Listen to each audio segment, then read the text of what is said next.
right down the street, a kid not much older than me was probably hanging out with like a seedy element or whatever, but some cops showed up and he ran. He took off running down the alley, and he turned around to surrender, and the cops shot him. This particular series of targets depicted pregnant women, little kids, elderly people, kids holding hands, all kinds of different things, but they were pointing guns. 84% of them agreed with the statement that they have witnessed fellow officers using more force than necessary. No, not when a cop draws a firearm and shoots you.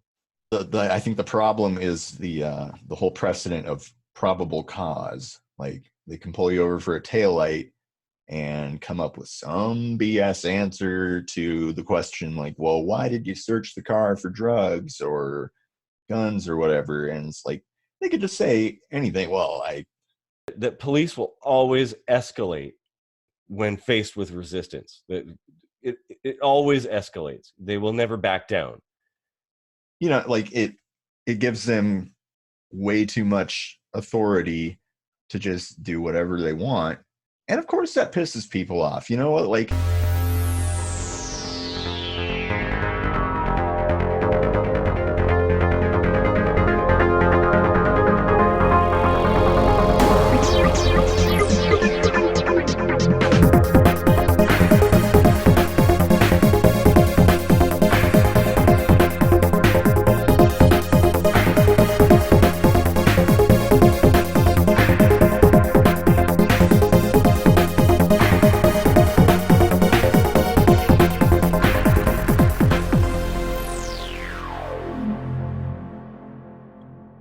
Okay, welcome to another kitchen sink microscopy.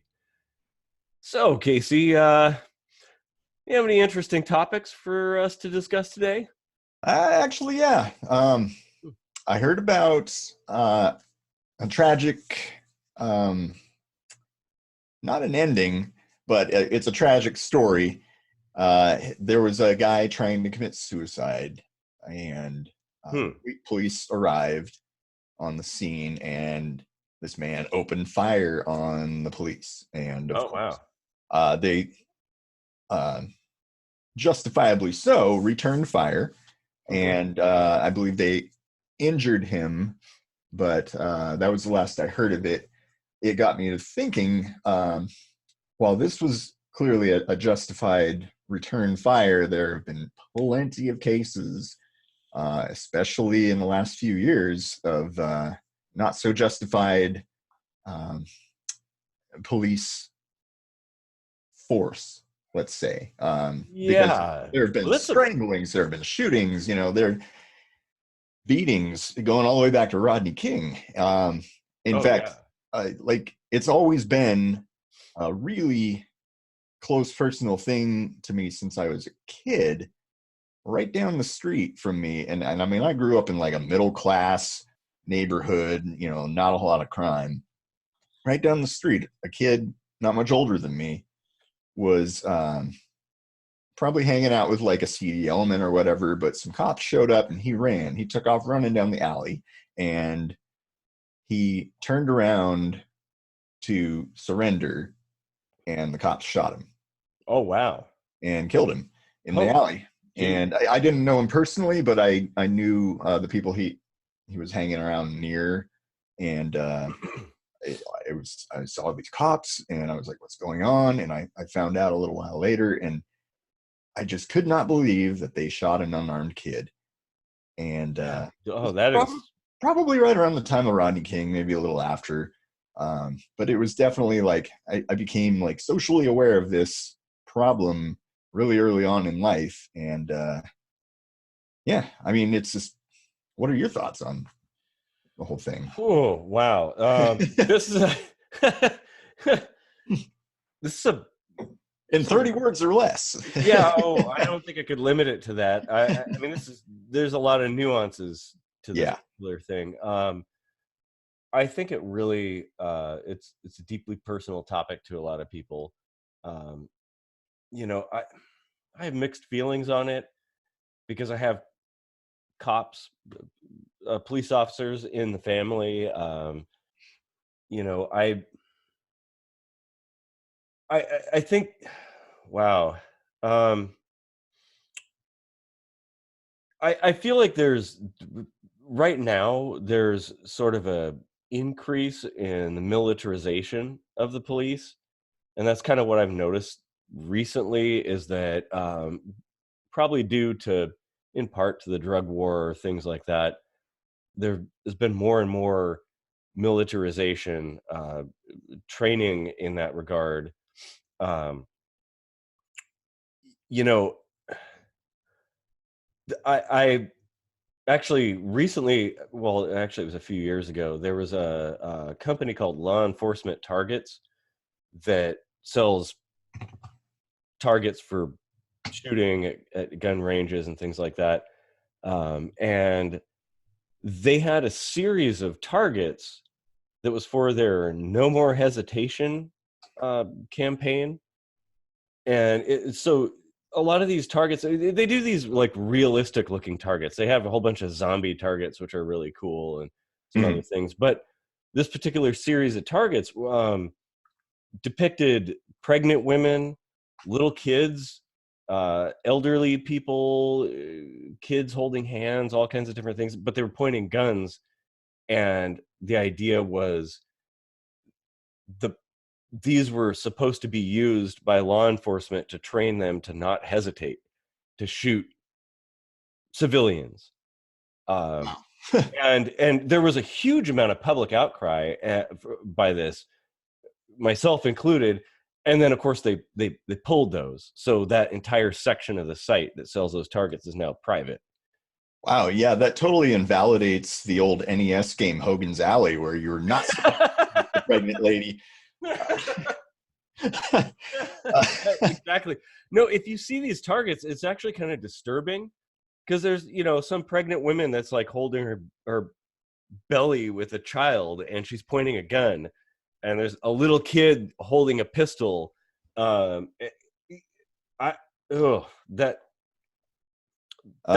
really disturbing. Yeah. You know, I like the point you bring up about militarization of the police, because the Alanis Morissette irony of it is that the military is actually trained in non-lethal ways of disarming people far more than the police are.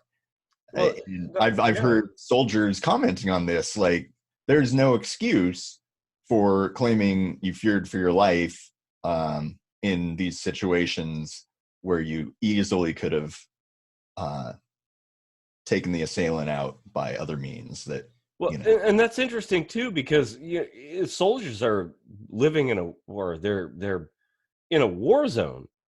But the police, it's like you're surrounded by civilians, and most of the time it's a non-violent sort of situation. But police are civilians. Let's not forget that. Police are civilians. Let's not forget that. That is very true. Yes, that we'll come to later. Yeah, that's a really good point. Often forgotten. Yeah. So what do you think some of the major causes of this sort of thing? Maybe the effect of police killing people, unarmed people, this whole sort of thing. What do you think the causes are? I think you've hit the nail on the head with militarization. That's a huge problem. This opens a lot of can of worms. For sure. But that's what we do best. But I'm going to go ahead and say it anyway. You hand a gun to somebody and they get this God complex. Well, especially if you give them the authority to initiate force, because the average person doesn't have that. Yeah. But the police, they pretty much have. There's no restrictions on that for the most part. Yeah, like there's no situation where, like, anyway. Basically, what I see happening here is kind of an unchecked power, because there's very little accountability for it. And so when you do have these situations happen, I think it's kind of in the back of their head that there's not going to be any real consequences worse than a slap on the wrist, at least statistically speaking. Well, sure. There are a lot of situations where police kill somebody, potentially wrongfully so, and they get paid administrative leave. Yeah. There's no consequences. I call that vacation. Yeah. Yeah, exactly. Yeah, there are probably exceptions to that, but it does happen. And the average person, we don't experience that. That doesn't happen. If we kill somebody, there's an inquest and potentially we go to jail. Yeah. Immediately. We don't get paid administrative leave, you know? Nope. Do not pass go. Yeah. Do not collect $200. I think another part of it too might be something that's been brewing for a number of decades, which is this sort of us versus them mentality that's been building. And not to say there's just the police that are responsible for this. I think it's on the general public as well, where people see there's a divide between the general public and law enforcement. And because of that, it's sort of it's a feedback loop where it amplifies itself. The more people see, the more the average person perceives that. Oh, my cat is hi Floyd rubbing. Hi Floyd. We'll just work around it. But the more the general public perceives things that way, I think it kind of reinforces that sort of view, and then that feeds back into the police, and they have that sort of view. And I think, like you'd said before, there's kind of a brotherhood, which just serves to reinforce the same. Yeah. In fact, that's kind of what I wanted to talk about next. Is that brotherhood mentality basically makes it hard for a good cop, and there are good cops. It makes it hard for a good cop to feel like he or she can come forward with something their colleagues are doing wrong.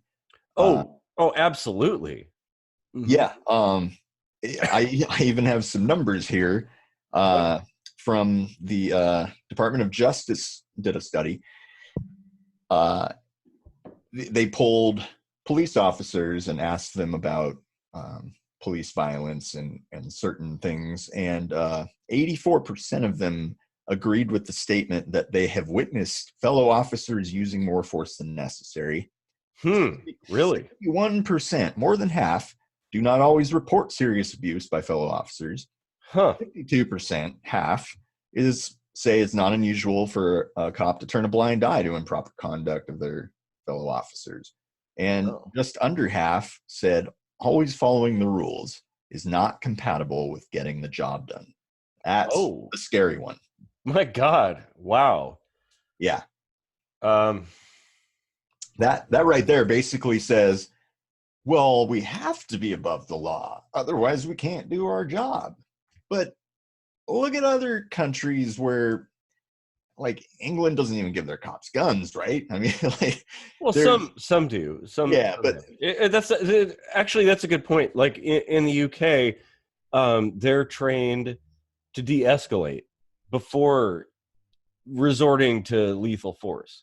Whereas here, like the law enforcement targets example, they're taught to shoot first and ask questions later.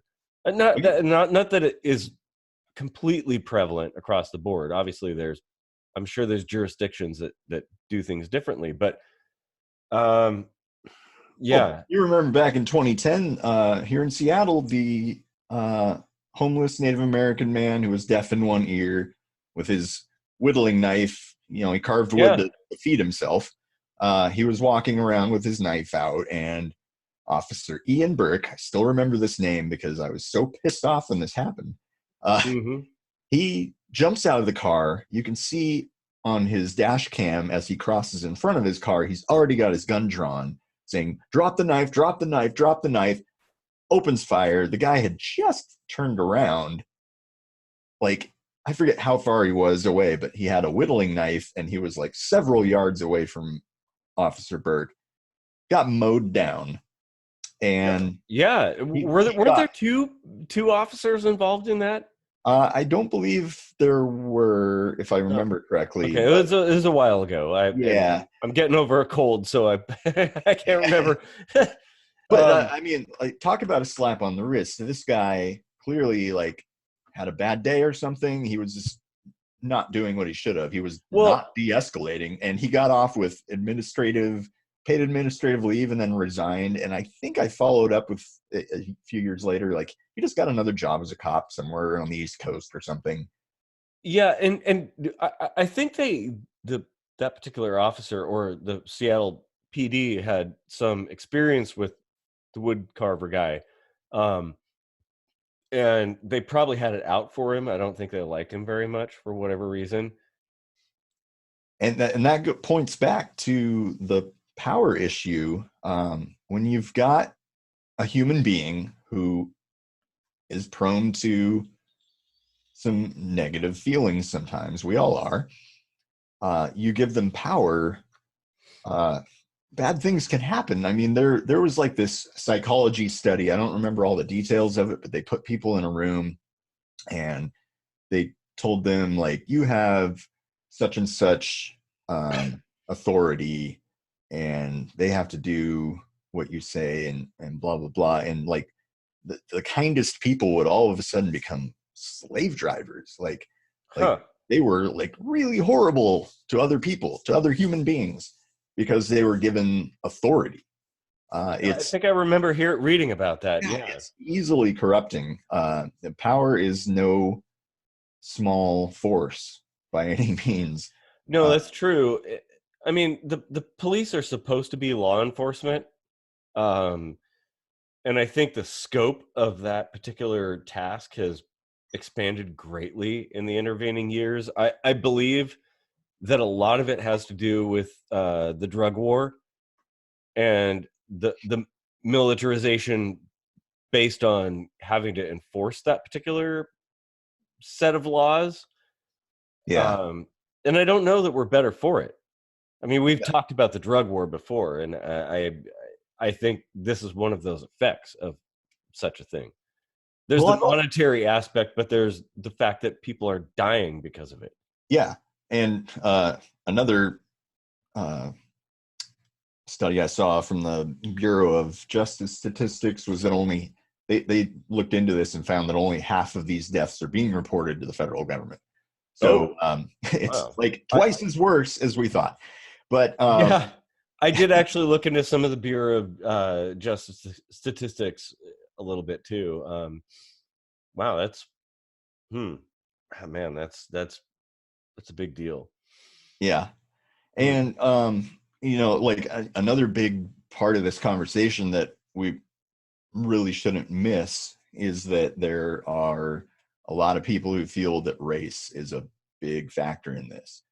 Well, they do, and the BJS data kind of suggests that may not be as prevalent as people think.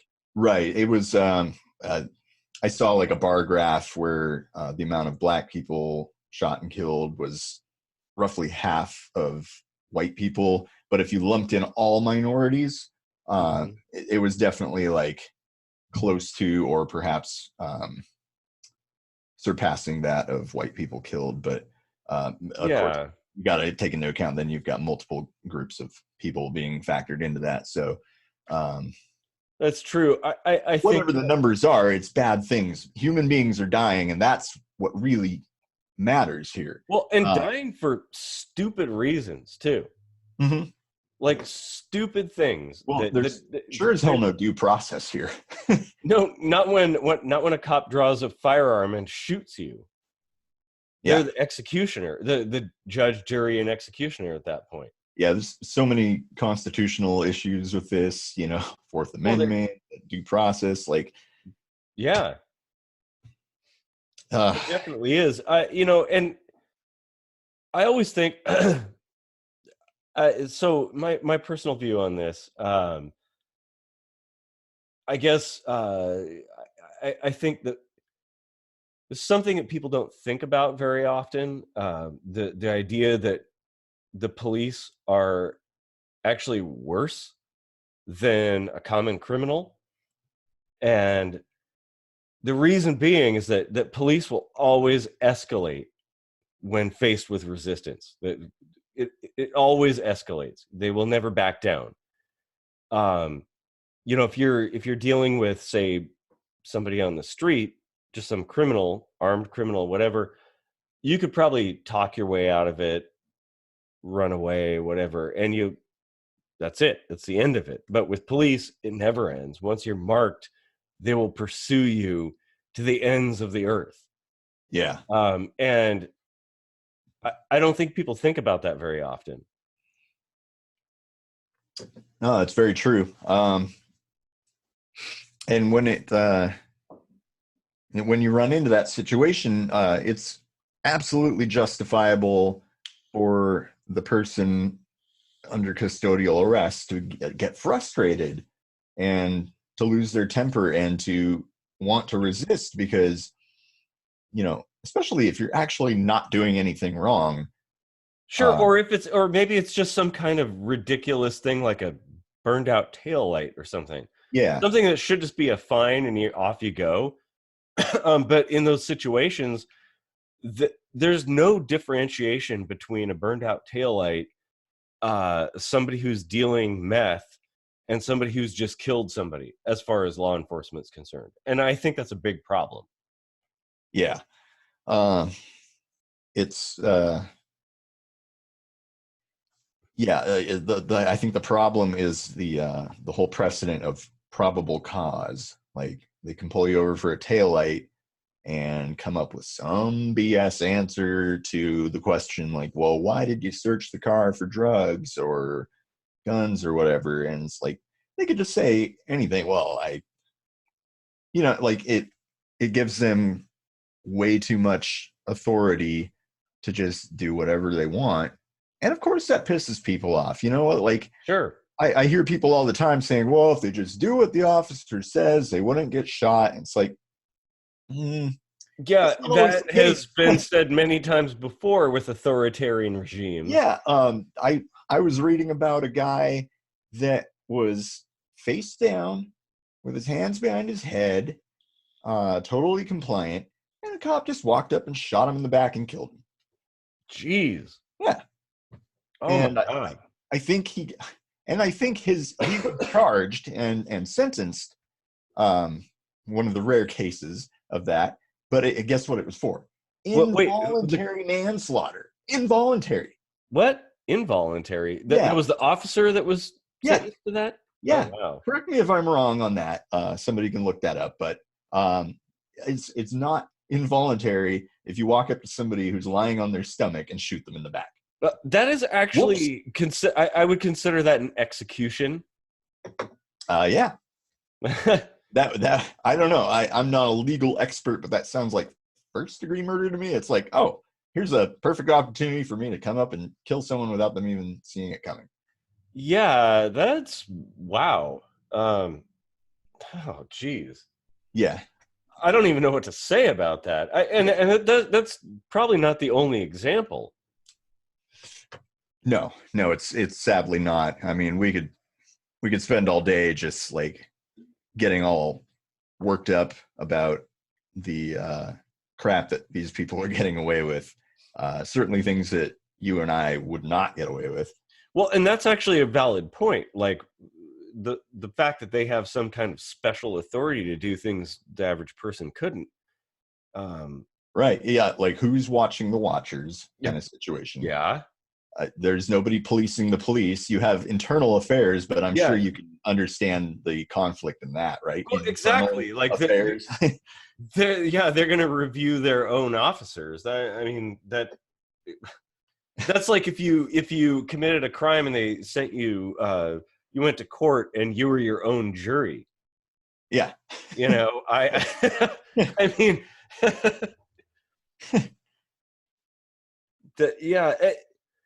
And that's not to say, I do want to kind of balance this out with the idea that the vast majority of police encounters are peaceful. There are a lot of them, and most are peaceful. Right. Well, I was going to speak to that because I knew that would come up.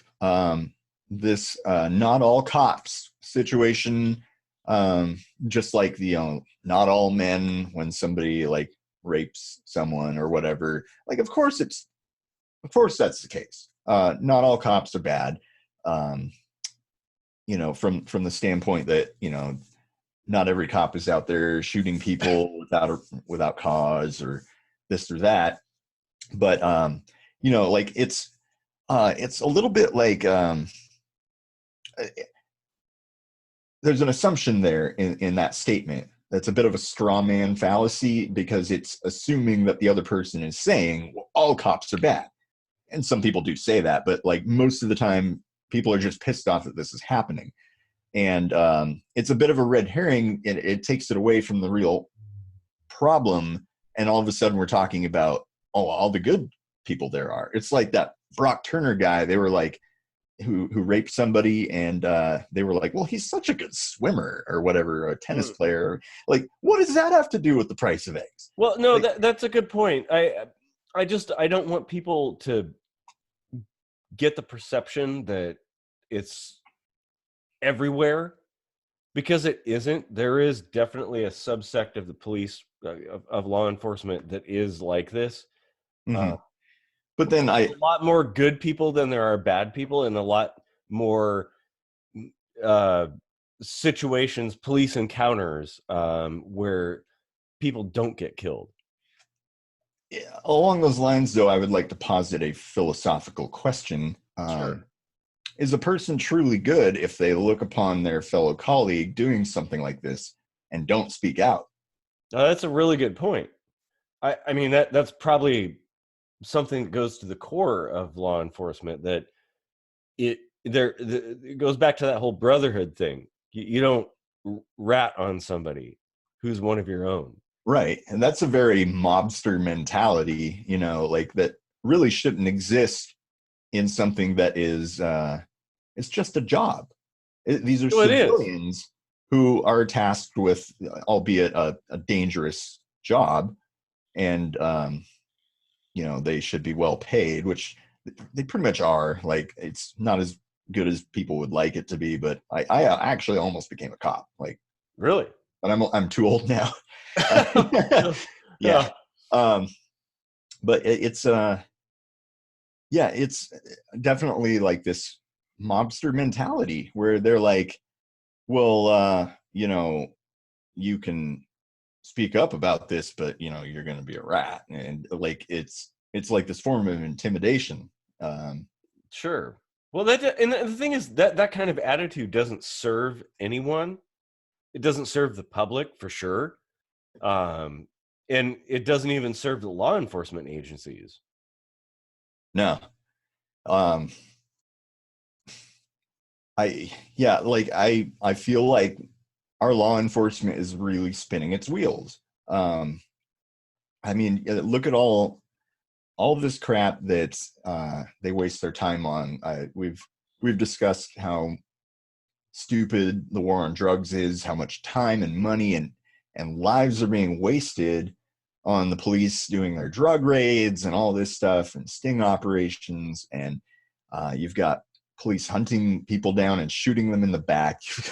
You've got police sitting on their ass and clocking people. And I envision a world where there are police cruising around the way ambulances do, so that there's like this network of them near danger at any given moment, and when they're called upon, they can show up and respond, you know, serve and protect the people. Well, like, what happened to that?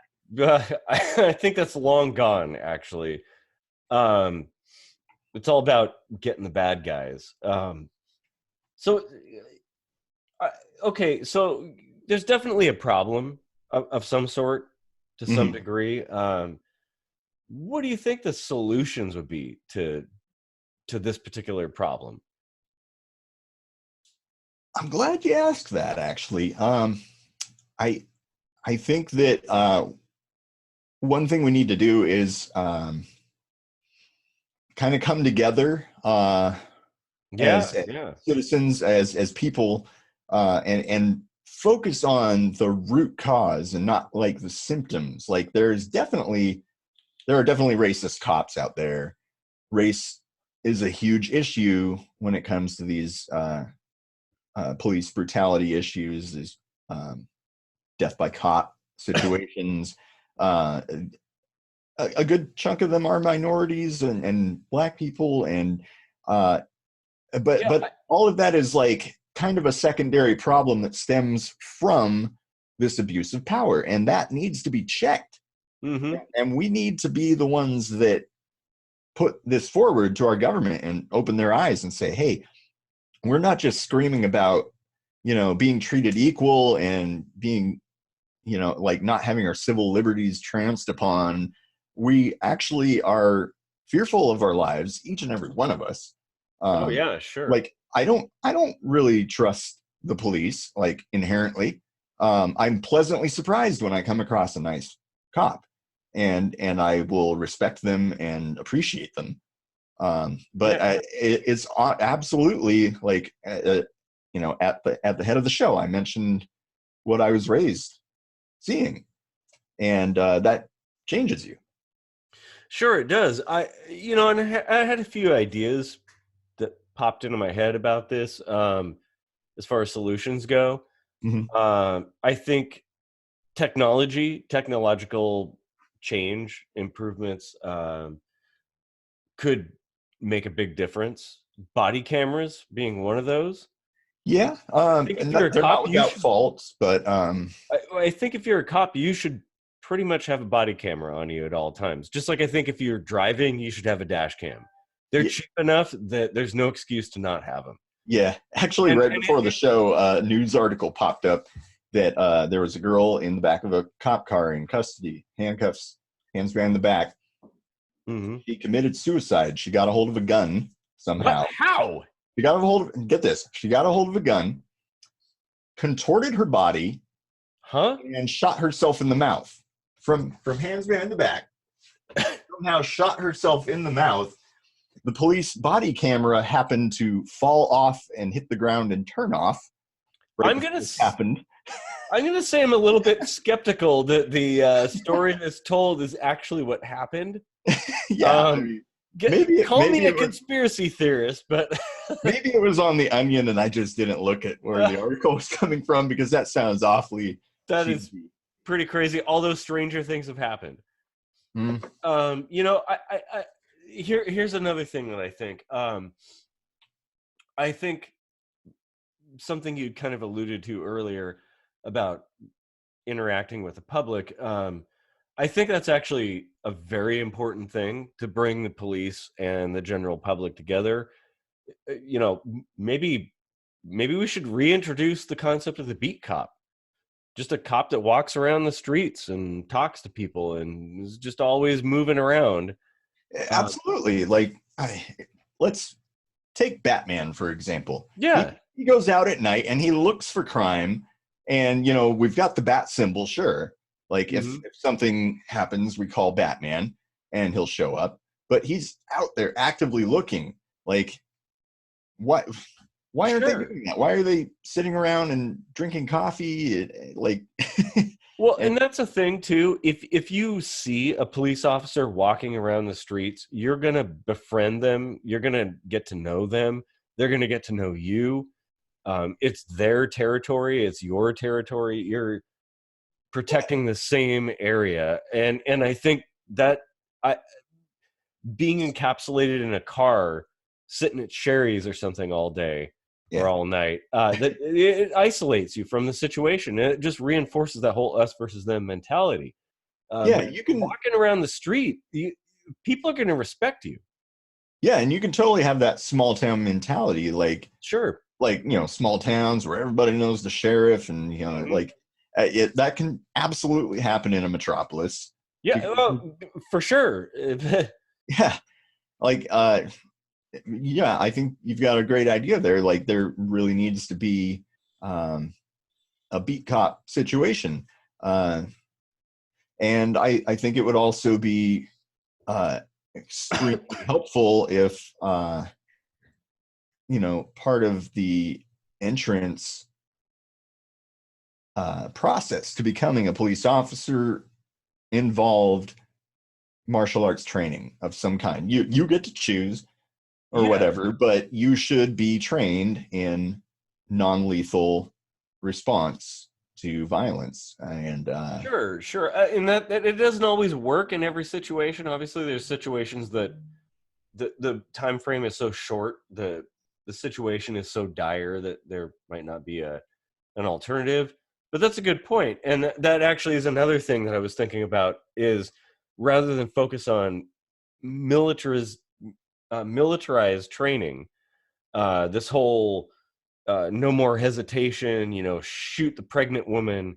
There should be always a focus on de-escalation, because what are they there for? Are they there to kill people or put people in jail, or are they there to keep the peace?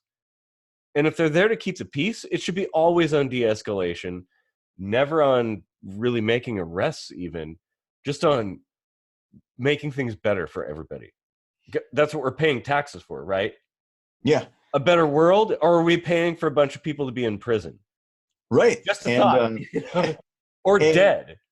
and in a way, this is kind of like a microcosm of the whole gun violence epidemic in the country on the whole, where you have a large subsect of people saying we need better health care in this country for mental health. And why aren't we? I'll agree with that. Why aren't we doing anything about helping our police maintain good mental health? They've got a stressful job. They've got a scary job. They see some crazy shit. And yeah, they need some tender loving care too. And and I think that would go a long way. The more situations the police deal with, the terrible kinds of things they have to see, probably contributes to that, where it puts them in a box. And I agree that mental health for everybody is really important. I mean, certainly for the police. I mean, I think it should be part of their job. Like they get therapy like pretty regularly. Like they need to talk things out. They need to get their frustrations out in a safe environment and not carry that hatred around, that stress. I don't want to go so far as to say that cops need to get to work at 6 a.m. and do yoga and like meditate, but I mean, that might not be a bad idea. Well, there's nothing wrong with that, but that's a good point that you bring up. Because they're angry for a reason. So I think another aspect would be what we've talked before about is decriminalizing drugs, because I think that actually contributes to a lot of these kind of interactions. Absolutely, where things get escalated. Like we'd mentioned before, the traffic stops turn into something much bigger than they are. If you have a burned out taillight, that should be the end of it. Cop just pulls you over like, hey man, your bulb is burned out, and off you go. That should be the end of it. But there's always this kind of incentive to make it into something more, to turn a traffic stop into an arrest. And I think that's a very big problem that should be addressed. Yeah, well, another problem is that this isn't in every jurisdiction, of course, but there are quotas that police and that's just plain wrong. That's basically saying like, well, that's treating crime like supply and demand. Like, oh, there's always going to be this certain amount of crime that we want to maintain. So like, go out and get your arrest, write your tickets. Actually, what that's kind of saying, if you have quotas, is kind of saying that everybody's a criminal. Mm-hmm. And if you just work hard enough, you're going to get everybody. And that's the wrong way to look at things. I think that's counterproductive. Yeah, absolutely. And I get that it's a job and you need to have metrics for, figuring out how well your employees are doing. But this is a different kind of job. This isn't a punch the clock and sit at your desk kind of job. These people are out there like in life-threatening situations, and there are, as a result of the quota, people that are really not doing anything wrong, having their lives heavily impacted or ruined or lost as a result. Exactly. I mean, how many jobs out there come with the potential, or I guess how many jobs come with the potential to kill somebody? Well, in your average daily job, when are you killing people aside from military? Yeah, I can't really think of it, like apart from industrial accidents, of course, but that's not like. Well, you don't draw a firearm and do that. Right. Yeah, I can't think of any. Mm-hmm. That's wow. There is so much more we could talk about on this subject. Honestly, yeah. we both feel fairly strongly about this, probably in slightly different ways, but I think this is a big deal. Yeah, you know what? I think would be an apt way to close this argument or this debate or discussion about this topic is you remember back in 2003 when we were roommates and you were awoken in the middle of the night by a cop tasing some guy over and over again right across the street? Yeah. Oh yeah. And then I wrote this song, Revolution Spark. Yeah. And I think that would be a great way to close the show, I think. I think so. I have a lot more to say on that, but I'm pretty sure that's just about all the time we have for today. It's a good way to end it. Well, questions and comments and all that are definitely not only encouraged, but very expected. This is a very heated topic. Yeah, let's keep this conversation going because there's way more that we barely dug into this at all. Yeah, and I suppose we should put the disclaimer on here that for all the good cops out there, we do absolutely appreciate you and we respect you, and sure. we just want you to have that kind of respect that you deserve to be bestowed on you by as many people as possible. But that's hard to do when your brothers in arms are being dicks. Yeah, it's a good way to put it. Don't forget to like, subscribe, or share. Whatever you feel like doing. Thanks for deep sink diving with us, and have a great day. Adios.